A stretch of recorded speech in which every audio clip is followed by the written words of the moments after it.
Good morning बच्चों, nice to see you again.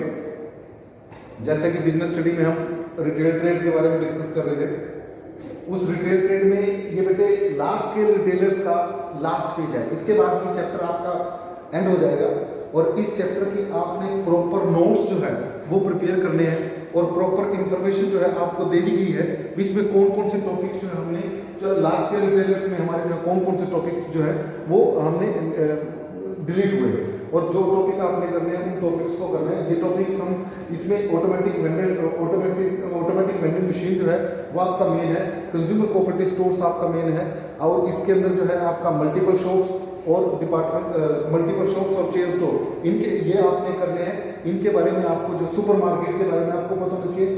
ये कुछ चीजें हैं, बाकी इसमें जो है वो डिलीट हो चुके हैं, उनके बारे में आपको ध्यान रखना है। अब इसके अंदर हमारा ये लास्ट फेज बचता है, इसमें एक हमारा कंज्यूमर कोऑपरेटिव स्टोर्स बचा है और एक इसमें ऑटोमेटिक वेंडिंग मशीन बची है। अब इनके बारे में हम इस वीडियो के अंदर इनके बारे में डिस्कस करेंगे। अब जैसे कि कंज्यूमर कोऑपरेटिव स्टोर है, सिंपल सी बात है, आपको पता है कंज्यूमर कोऑपरेटिव कस्टमर क्या करते हैं, कुछ कस्टमर मिलके वो क्या करते हैं डायरेक्ट होलसेलर से माल खरीद लेते हैं। अब जितना उनको जरूरत होता है वो अपने पास रख लेते हैं और जो बाकी का एक्सेस अमाउंट होता है उस अमाउंट को उस गुड्स को वो क्या करते हैं और जो नीडी कस्टमर्स हैं उनको जो है मार्केट से सस्ते रेट पे उनको सप्लाई कर देते हैं और जो इन बिटवीन उनको जो प्रॉफिट होता है वो प्रॉफिट आपस में डिस्ट्रीब्यूट कर देते हैं। मोस्टली ऐसी सिचुएशन के अंदर क्या होता है कि उनका जो प्रॉफिट का रेट है वो बहुत कम होता है और वो उनका जो मेन एम है वो प्रॉफिट अर्निंग नहीं होता बल्कि सोशल वेलफेयर होता है। तो इस तरीके से वो कंज्यूमर कोऑपरेटिव स्टोर्स जो है ओपन करते हैं। मोस्टली जो ये स्टोर्स होते हैं बेटे, इन स्टोर्स के अंदर जो मोस्टली जो डेली यूज ग्रोसरी आइटम्स हैं, जो डेली यूज की गुड्स हैं, उनकी जो है उसकी डीलिंग जो है इसके अंदर होती है। अब इसमें कंज्यूमर कोऑपरेटिव स्टोर के फीचर्स में देखिए वो क्या कहता है। सबसे पहले कहता है it is established and run by the consumer. सबसे पहली बात है इसको बनाया जो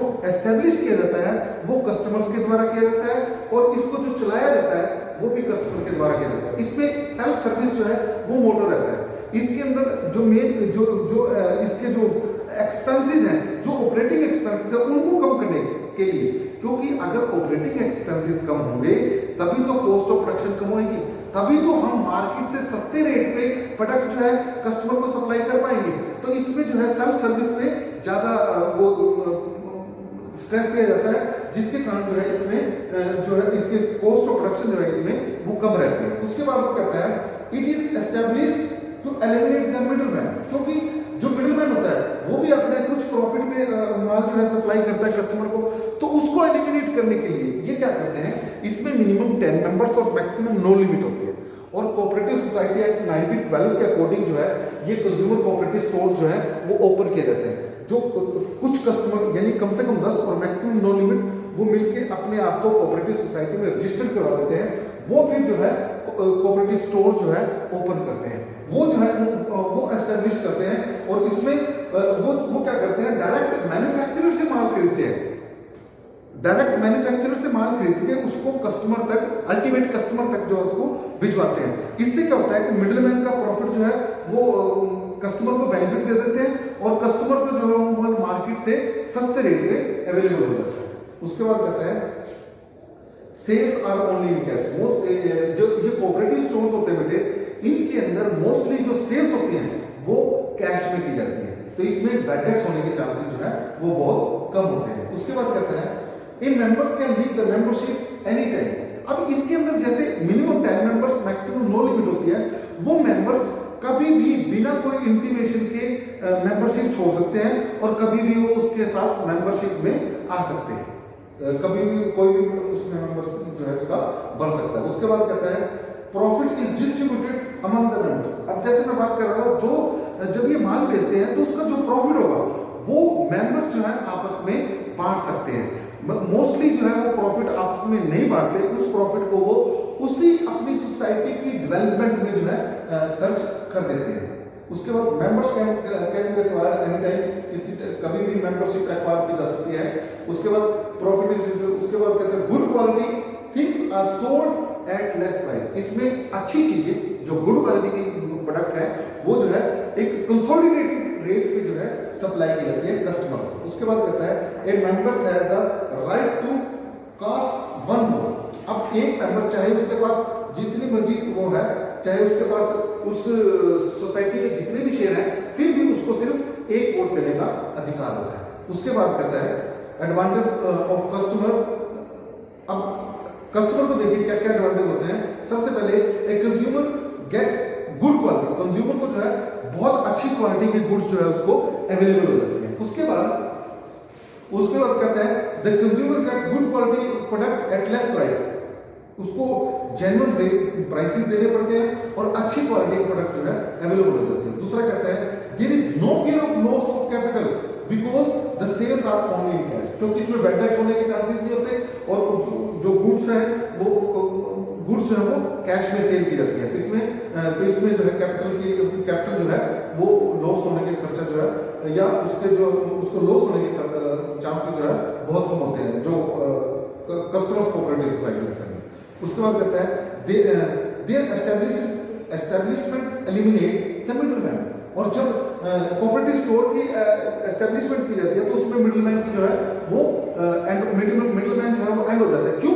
क्योंकि मिडलमैन की जो प्रोडक्ट है, मिडलमैन जो है वो माल जो है मिडलमैन के प्रॉफिट को जो है वो कस्टमर में माल डायरेक्ट जो है ये माल मैन्युफैक्चरर से माल खरीदते हैं और कस्टमर को माल जो है सप्लाई कर देते हैं। उसके बाद a sense of economy is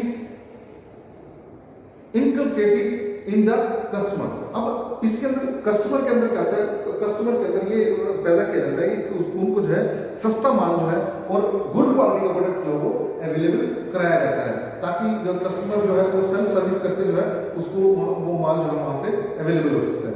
the feeling is mutual cooperation is created. अब इसमें जो है क्योंकि जो कस्टमर है जितने भी उसके कोऑपरेटिव सोसाइटी के मेंबर होंगे सभी जो है मेंबर्स मिलजुल के काम करते हैं। तो इस तरीके से जो है आपस में कोऑपरेटिवली काम करके जो है कोऑपरेटिवली काम करने की इसमें भावना जो है वो जागृत की जाती है। उसके बाद there is no need to spend on advertisement. और इसमें जो है एडवर्टाइजमेंट पे स्पेंड करने की, ज्यादा एडवर्टाइजमेंट पे खर्चा करने की जरूरत है क्योंकि कस्टमर आपस में ही एक दूसरे को जो है माउथ टू माउथ जो है वो एडवर्टाइजमेंट कर देते हैं। और उसके बाद कहते हैं the benefit of large scale selling are available.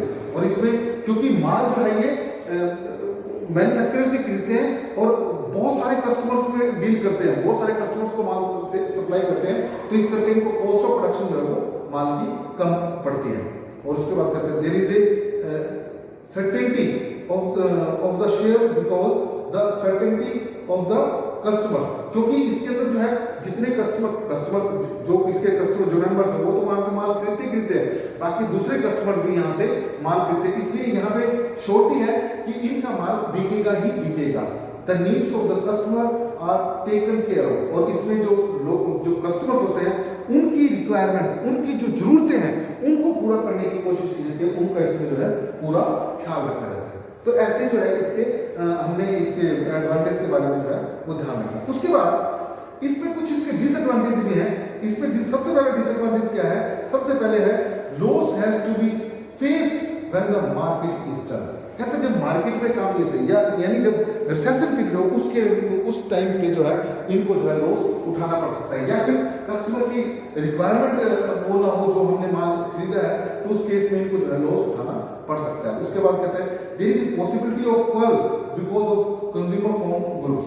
अब जितने कस्टमर्स होते हैं वो आपस में जो उसके मेंबर्स होते हैं हो सकता है उनमें आपसी झगड़े के कारण या उनमें जो हमने जो उसका प्रेसिडेंट बनाया है वो प्रेसिडेंट जो है वो ज्यादा एफिशिएंट ना हो, वो उसको प्रॉपर नॉलेज ना हो, तो उसके कारण से जो है इनको लॉस बियर करना पड़ सकता है। उसके बाद कहते हैं there is a lack of speciality in these stores because the customer can not play the role of businessman successful. अब क्योंकि वो कस्टमर है, अब उन कस्टमर्स को हाउ टू डू बिजनेस वो उसके बारे में उनको पता नहीं अभी कैसे बिजनेस करना है, और ना ही उनको बिजनेस के जो है प्रॉपर वो आते हैं ट्रेंड्स उनको पता होता है। तो उस कारण से वो जो है लैकिंग करने के कारण उनको लैक ऑफ प्रॉपर एक्सपीरियंस उस कारण से जो है इनके बिजनेस में जो है लॉस होने के चांसेस ज्यादा रहते हैं। उसके बाद the spirit of cooperativeness is lost because of large number of member. अब क्योंकि मेंबर्स बहुत ज्यादा होने के कारण सभी उसमें काम नहीं करना चाहते, तो उस कारण से क्या होता है कि इनमें कोऑपरेटिवनेस की जो स्पिरिट है वो कम हो जाती है। तो इस तरीके से इसके कुछ एडवांटेज भी हैं, कुछ डिसएडवांटेज है, पर मोस्ट ऑफ द टाइम देखा जाए तो ज्यादा इसके एडवांटेजेस हैं। उसी फेज में आगे हमारा लास्ट टॉपिक है एवीएम। एवीएम का मतलब है ऑटोमेटिक वेंडिंग मशीन। बच्चों आपने रेलवे स्टेशन पे या बस स्टैंड पे या कहीं भी एक भीड़ भाड़ वाले एरिया में देखा होगा तो आइसक्रीम की या फिर चाय की आप उसमें एक कूपन डालिए और कूपन आप उसमें जैसे सिक्का डालोगे साथ ही आपको जो है कॉफी या आइसक्रीम जो है उसमें एक स्कूप आइसक्रीम का जो है वो आपका आ जाएगा। ऐसी जो मशीन है उनको हम ऑटोमेटिक वेंडिंग मशीन बोलते हैं। इन मशीन का ट्रेंड जो है आजकल बढ़ता जा रहा है। अभी ऑटोमेटिक वेंडिंग मशीन क्या होती है जरा इनके बारे में सुनिए। That type of machine from which we can get the desired product by inserting a predetermined coin or token। या तो जैसे आपने वेट मशीन देखी होगी, उसमें 1 रुपए का सिक्का डालते हैं तो वो हमारा वेट जो है जितना जो वेट होता है वेट की स्लिप जो दे देते हैं। ऐसे ही कोई प्रेस्क्राइब वेट या कोई कॉइन जो भी या कोई कूपन है वो कूपन जैसे डालते हैं अब उसमें से जो जो प्रेस्क्राइब चीज है वो जो हम निकाल सकते हैं। This is one of the latest method of direct selling. ये भी डायरेक्ट सेलिंग का एक डायरेक्ट मेथड है। आप मशीन में जाइए, मशीन से आप जो है जैसे एटीएम कार्ड है वो भी एक डायरेक्ट है। आपको वहां पे किसी की वेट करने की जरूरत नहीं, मशीन में आप अपना कार्ड स्वाइप कीजिए या कार्ड डालिए, उसके बाद जो आप जितने पैसे चाहो जो है वो निकलवा सकते हैं। आप आइसक्रीम वगैरह उसमें कूपन डालिए और आइसक्रीम जो है आपको वो मिल जाएगी। No one is the of the latest method of sale. No person is needed to operate this machine. किसी आदमी की जरूरत नहीं होती, ऑटोमेटिकली ये जो है, इसीलिए इसका नाम जो है ऑटोमेटिक वेंडिंग मशीन है। ऑटोमेटिकली काम करती है। आप उसके अंदर एक सिक्का डालिए या कूपन डालिए, उसके बाद जो है वो अपना काम जो है उसके बाद वो शुरू कर देते हैं। तो इस तरीके से ये ऑटोमेटिक वेंडिंग मशीन जो है वो काम करती है। उसके बाद इसके कुछ एडवांटेज भी हैं। वो एडवांटेज क्या है जरा देखिए। Sales are possible at any time. इसमें ये 24 आवर काम करती है। 24 घंटे आप कभी भी जाके इसमें जो है ये अपना माल जो है निकाल सकते हो। वो जो है माल सेल करके। उसके बाद कहता है सेल्समैन आर नॉट नीडेड। और इसके लिए ऑटोमेटिक वेंडिंग मशीन है, उसके आपने देखा होगा उसके ऊपर किसी आपको कोई सेल्समैन रखने की जरूरत नहीं है। आप जाइए उसमें टोकन डालिए, टोकन से जो है अपना प्रेस्क्राइब सामान जो है वो आपका साथ ही निकल जाएगा। उसके बाद कहता है we get the product of similar weight and quantity.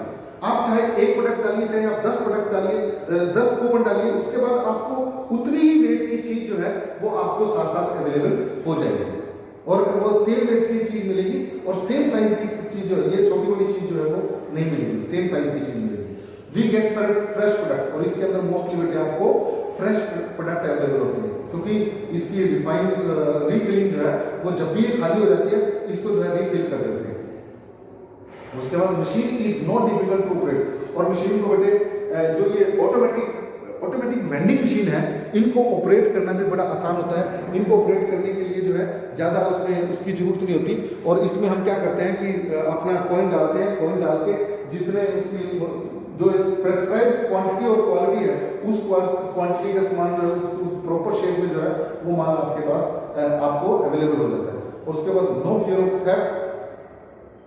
इसमें जो है चोरी होने के चांसेस नहीं होंगे क्योंकि अगर कोई आपके इसमें मशीन के साथ फ्रॉड करता है तो ये या तो ये हैंग हो जाती है या बंद हो जाती है या फिर इसमें जो है अलार्म बजना शुरू कर देता है जिससे जो है पता चल जाता है कि उसके साथ जो है कोई गलत हुआ है। तो उसके बाद इसकी कुछ लिमिटेशंस भी हैं। Same process is costly. अब जो बेटे ऑटोमेटिक वेंडिंग मशीन है ये बहुत कॉस्टली आती है, बहुत महंगी मशीन आती हैं, तो इस कारण से जो है इसके अंदर जो है ये मशीन महंगी पड़ती है। Coin of the same size are needed. अब इसमें कॉइन, अब जैसे मान लो 1 रुपए किसी का उसकी अलग अलग शेप है। अब मान लीजिए वो जिस शेप की बनाया गया 1 रुपए किसी का जितने वेट का बनाया गया उसके हिसाब से वो ऑपरेट करेगी। तो जो इसके अंदर कॉइन बनाया जाएगा या जो कॉइन डाला जाएगा वो सेम शेप का होना जरूरी है। अगर वो शेप जो है छोटी बड़ी है तो उस सिचुएशन में ये हमारी मशीन जो है प्रॉपरली काम नहीं कर सकती। उसके बाद useful to sell only few items. और अब इसके अंदर से कुछ एक आइटम जो है इसके अंदर जो है बेची जाती है, बाकी हर एक आइटम के लिए ये ऑटोमेटिक वेंडिंग मशीन जो है वो प्रॉपर नहीं है। तो इस तरीके से हमने बेटे ये रिटेल ट्रेड के बारे में प्रॉपर पूरा डिस्कस कर लिया है। रिटेल ट्रेड जो है वो आपका बड़ा इंपॉर्टेंट टॉपिक है और इसको बड़े ध्यान से आपने देखना है। Thank you.